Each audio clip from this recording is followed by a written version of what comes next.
রাস্তা দিয়ে চলতা ফিরা করতে পারি না, বৃষ্টি আইলে পরে এনিখন থেকে গাড়ি এই যে গাড়তে দেখুন এই যে এই মুহূর্তে আমি দাঁড়িয়ে আছি পাকুন্দ উপজেলার চণ্ডীবাসা ইউনিয়নের গাগরা গ্রামের কুতুবুদ্দিন মৌলানা সাহেবের বাড়ির সম্মুখে, যে রাস্তা দিয়ে তাদের বাড়িতে আসা যাওয়া করতে হয়।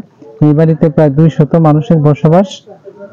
তো দীর্ঘদিন যাবত এই রাস্তাটি সংস্কারের অভাবে বেহাল অবস্থায় পরিণত হয়েছে।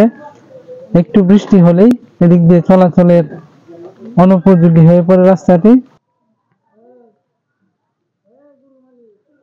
আমরা এই রাস্তা দিয়ে চলতা ফিরা করতে পারি না, বৃষ্টি আইলে পরে এনিখন থেকে গাড়ি এই যে গাড়তে দেখুন এই যে চেয়ারম্যান মেম্বারের মনে হরুন যদি আমরা একটু হেল্প করে তাহলে আমরা এই রাস্তাটা সুন্দর করে চলাফেরা করতে পারি আর কি। রাস্তার কি বেহাল দশা, হালকা বৃষ্টি আসার কারণে আমরা কিন্তু এদিক দিয়ে চলাফেরা করতে পারি না। প্রায় 200 মানুষের বসবাস এই রাস্তাতে চলাফেরা করি আমরা।